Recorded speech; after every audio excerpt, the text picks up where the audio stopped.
Joe Garagiola's life is a fishtail. So big, so expansive, it's almost hard to believe.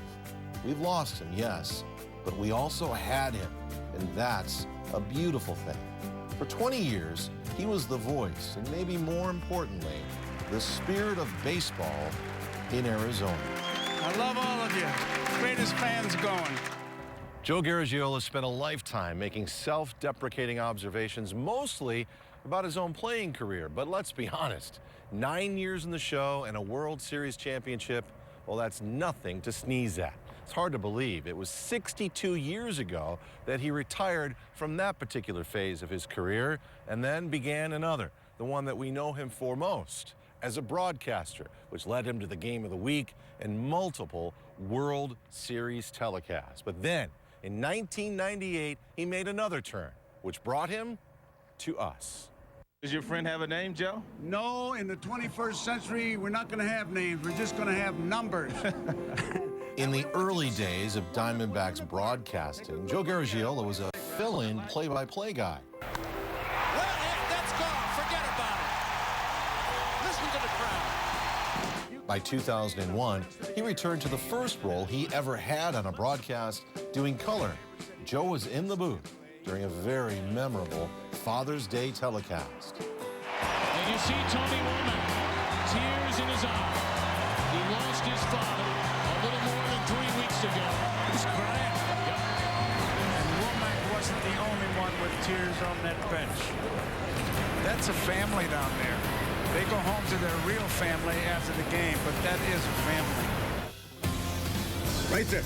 Who are you looking at when you're looking over there? TV. TV! You're looking at the Jumbotron?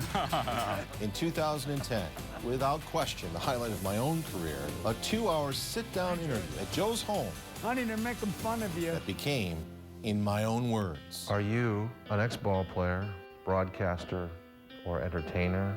What are you? I'm a father, and I'm a husband.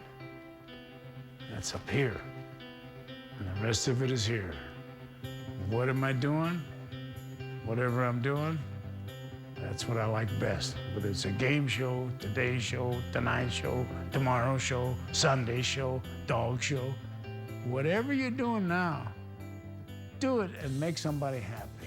At the onset, unbeknownst to us, this was a pivotal moment in Joe's life. He and wife Audrey were transitioning to an assisted living facility. You really are a part of the visual history of sports and entertainment in this country. You are that iconic figure. Have you come to terms with that? Do you accept that, or will you not have that? I don't accept that. I'm no different than anybody else. I have a good job. I have the pleasure and the thrill of having people recognize me. I like that. I don't like it when somebody's got to make a smart aleck remark, but then I live with that sometimes. I say sometimes because if I'm like, if I got a little heartburn and I don't feel good, I'm going to zing him right back. Do what you're doing and do it the best you can. That's what I admire in somebody. And that's all that counts. By 2013, his health issues became paramount. Joe decided to call it a career. 57 years behind the microphone. I'm going to cry again. Look at this. The last game. I love all of you. Greatest fans going. You got a good ball club, too. Last year, he made his last television appearance. Appropriately enough, a show focused on the men behind the plate. They're bringing the catchers good luck, Joe. I hope so. Driving the bus. What is that when they do that? I don't know. They're driving the bus. Where? That's a good question.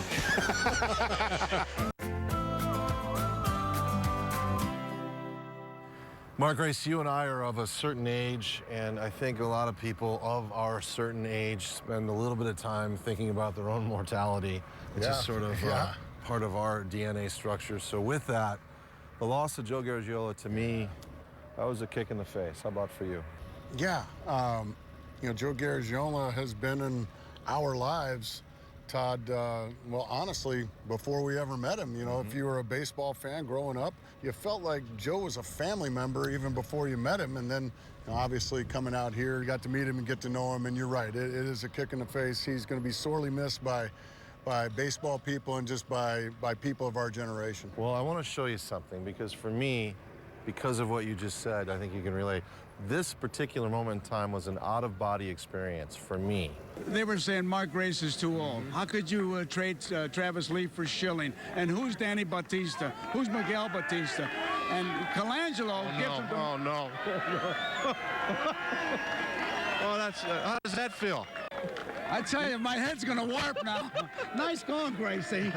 Hey, I was just talking about you. When Joe made the deal for you, how they said, Mark Gracie's too old. Now you're a crafty veteran. You know what? What feels really good is the fact that I wasn't good enough to play first base for the Chicago Cubs, but I'm good enough to be the first baseman for the world champions. World champions, my man. Enjoy it. Enjoy it. How about Randy coming in after? How about Schilling? How about you can go right down the line? How about Mark Grace? Yeah, how about me getting pinch run for it, huh? Yeah, I could have got thrown out at third there. Because I tell you the truth, you're really slower than you look. It was the best interview that I never did, and I'll never forget it as long as I live. But in my mind's eye, now I look at it, Mark, I felt like it was 1974 and I was 12, and I just happened to be standing on the field watching a World Series celebration. So do you remember that? What was that like? It was Joe Garagiola talking to you. You know, when I first met Joe, it was in my playing days with the Cubs, and I just remember being in awe. You know, Joe was an icon, and we haven't seen many icons. We've seen greats, but there's only a few icons, and Joe is one of them. Harry Carey is an icon. Muhammad Ali is an icon. But that man, Joe Garagiola, was an icon for all of us. And like I had forgotten about that, and you've shown it to me over the years. One thing is, you know, Joe talking about my speed, and Joe talking, you know, it's like we just won a World Series, you know, and Joe's letting me have it, and it's great. Did he ever reach out to you when you started your broadcasting career? You were on an island when it all started, as anybody is trying to make it in this business. Did he ever take you aside and say, be yourself, or anything like that? Yeah, he did. Joe was a guy that taught me and kind of gave me a good fanny chewing one time, that he didn't think I was given that title and given that job enough respect, and I think he was right. That good fanny chewing that I got made me a better broadcaster and a better man. You won't be surprised to know that you weren't the only broadcaster, pardon the pun, to be graced by the presence of Joe in the Diamondbacks broadcast booth. Holy Moses, look at this. Joe Garagiola. Joe's one of those guys, and there aren't many of them in this world. And we're all so fortunate when we have a chance to be around him, and especially to get to know him, where the man's even better than the career man. The first time I met Joe was at Salt River Fields in spring training 2013. Boy, what a moment that was. I mean, I'm literally part of that generation that grew up watching him. He was, for me, the voice of National Network Baseball. Wow, that's Joe Garagiola over there. I better keep my eye on what's going on, because as much as I daydream about working next to this guy, he'd hook me and pull me right back in. Let's go, we got a game to do here. Joe always had a way to make it interesting, whether he was pointing out the finer points of the game. Willie Banks goes into a double windup. Or if he went completely off the tracks and just started to have fun and tell stories. You never really wanted to switch the game off. The knowledge that he has of the game, everybody knows that.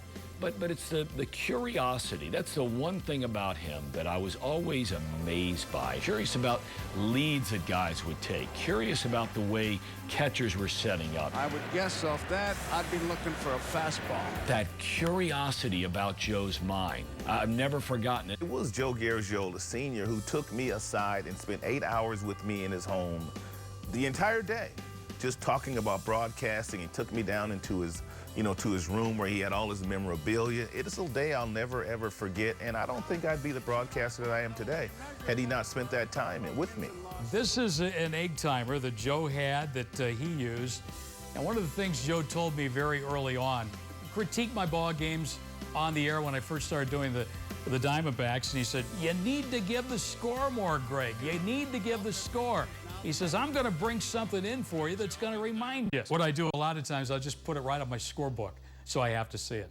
I really like listening to Joe later on in his career when he, was a fill-in, a part-time guy, because I think at that point he felt like there's no governor on this game. I can say whatever I want. He started dropping bucket heads, calling people bucket heads, and late in the game when the managers would start over-managing, he'd talk about brains spilling all over the field. It made me laugh. I mean, it was really funny. This guy made it to the major leagues as a player. We forget about that because it was so long ago.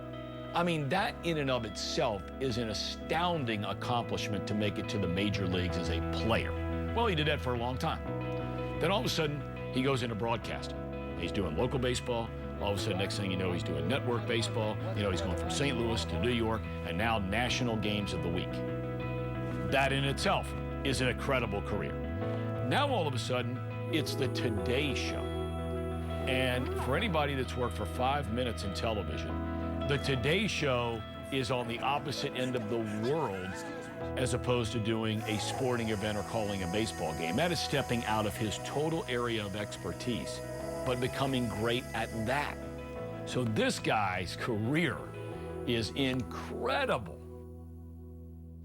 When we return, the broadcast booth was where Joe worked, but his charitable heart beat out on the reservation. That is Joe Garagiola Senior Field in Flagstaff, Arizona, dedicated in 2012, a place for future generations of Joe Garagiolas and Yogi Berras to learn how to play the game. That's not the only field named after Joe Garagiola. The other, right here at the Gila River Indian Reservation in Babe Shul, Arizona, a 33-mile trek from downtown and Chase Field, just off I-10. Sometime in the 1990s, Joe decided to make the kids of this mission his mission. And in 2010, we made the trip out here with him, something, by the way, he'd been known to do twice a week.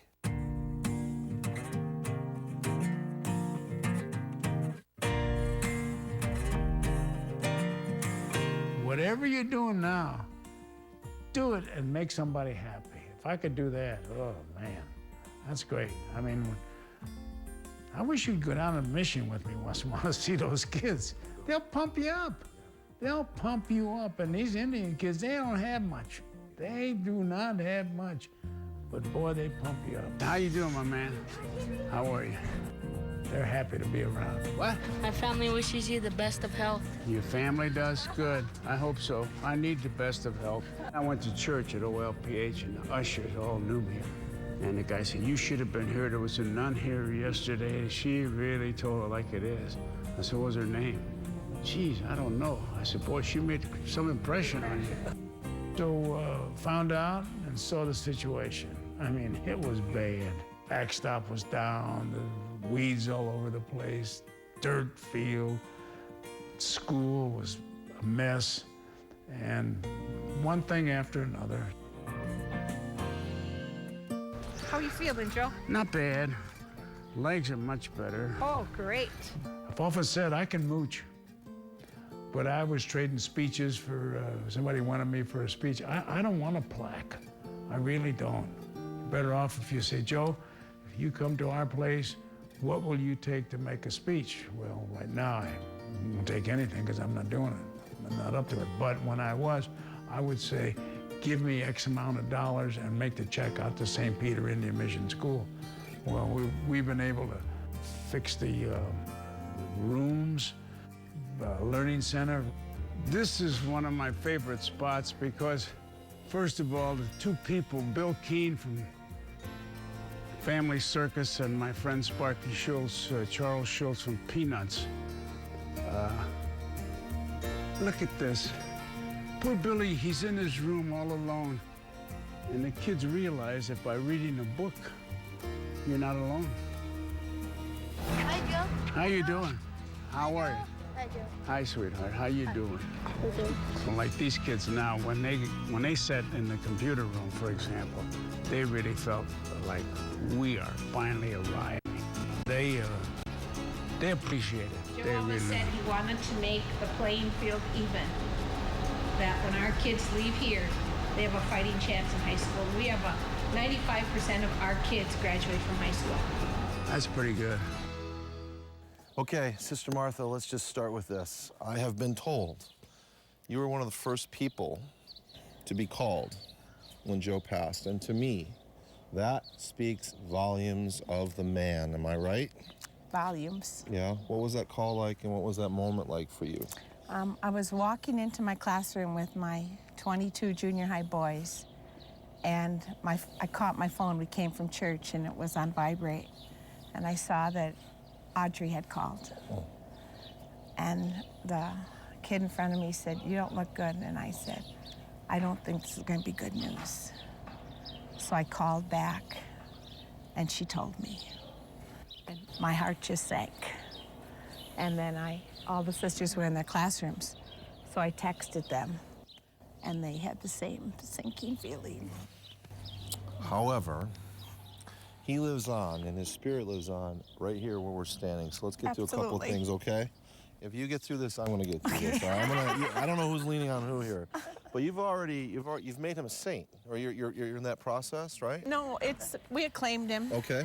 Why not, right? Ancient church custom. Okay. And we did that yesterday morning. We all agreed. Saint Joe of Babe Shoal. Works. It works. It sings, actually. Mhm. Well, you got to tell the story. I know we've been there before, but it says on the sign, Awesome Fox. That's the name he was given by your old medicine man. Here, Yes. Why? Why that? In December of '95, Joe received his Indian name from Emmett White, the late Emmett White, elder and medicine man of our community.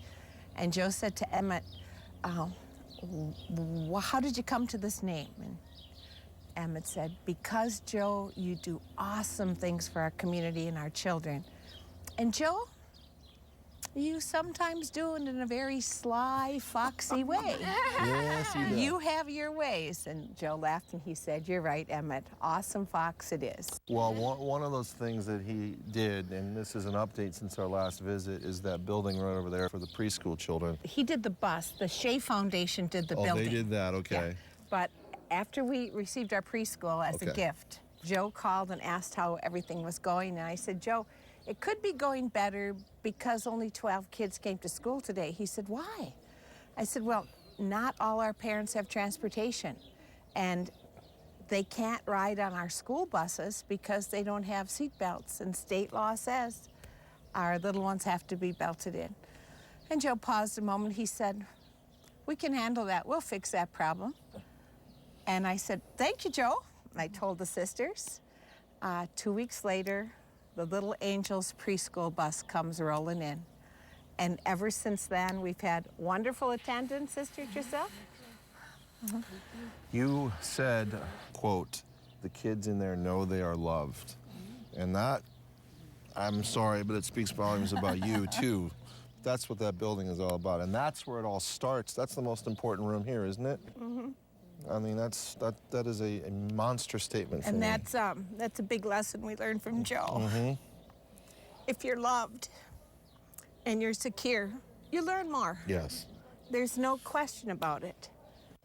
I'm going to wrap this up, and I'm going to turn to you to help us all here. I know Okay. you are a woman of deep faith and conviction, so will you tell me and tell us where you think Joe is right now and what he's doing and how much he's enjoying the ride? Where is he? Joe took a direct route to heaven. Okay, okay. There is no doubt. And Joe is spending his first Holy Week in heaven, celebrating, probably finding his field of dreams, and his knees work, and his arm works, and he's catching up a storm.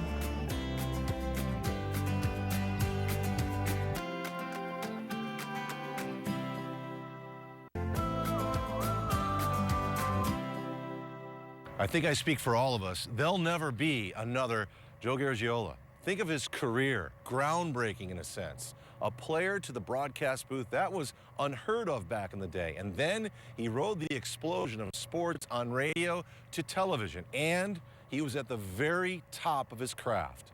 But that's just the tip of the iceberg with Joe. As he has told us many times, he was a husband and a father first, a husband to McGraw, his wife, Audrey, and his 3 children, Gina, Steve, and Joe Jr. We think of them first, his immediate family, but I think we all sort of feel like we're Joe's extended family. And as Joe liked to say so many times, when the ball's in play, the world is right. And Joe, for almost a century, you kept the ball in play. I've said it before because it's true. He was the soundtrack of many generations of us, for us. It would be easy to say and write that the story is now complete, but it isn't, because a good story lasts forever, and nobody told a better story than Joe Garagiola. This is 5446. This is where I live. Right across the street is 5447. That's where Mr. Berra lived. And what a wealth of resources he had to draw from. Who else has dined with presidents, befriended astronauts and cartoonists, had audiences with the Pope, Mother Teresa, the Beatles, and oh yeah, worked the Westminster Dog Show on the side. And that's not even page 1 of his Hall of Fame baseball resume or his Today Show Rolodex. Joe was larger than life because he loved life. That was evident in every step he took and every hand he shook, be it at the ballpark, a celebrity roast. This guy tried to hit the ground with the ball, threw it and missed. There is no singular definition of Joe Garagiola, but I bet he wouldn't mind if you spent some time these next few days or weeks possibly donating what you could to the baseball assistance team or the St. Peter Indian Mission. Both are on the map of our public conscience because of Joe. That's just part of his legacy. For a certain generation of us, he delivered Major League Baseball to us on the best day of the week, summer Saturday afternoons, then Monday nights, and of course, the Fall Classic.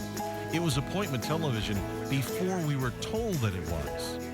You might remember some of the iconic moments, but they were just subtext to the stories that he would tell, and they live on. You drop a yogiism on somebody at the water cooler or Facebook, well, that's probably something you or your dad said that he once heard on a hot summer July day while watching the game of the week in the living room.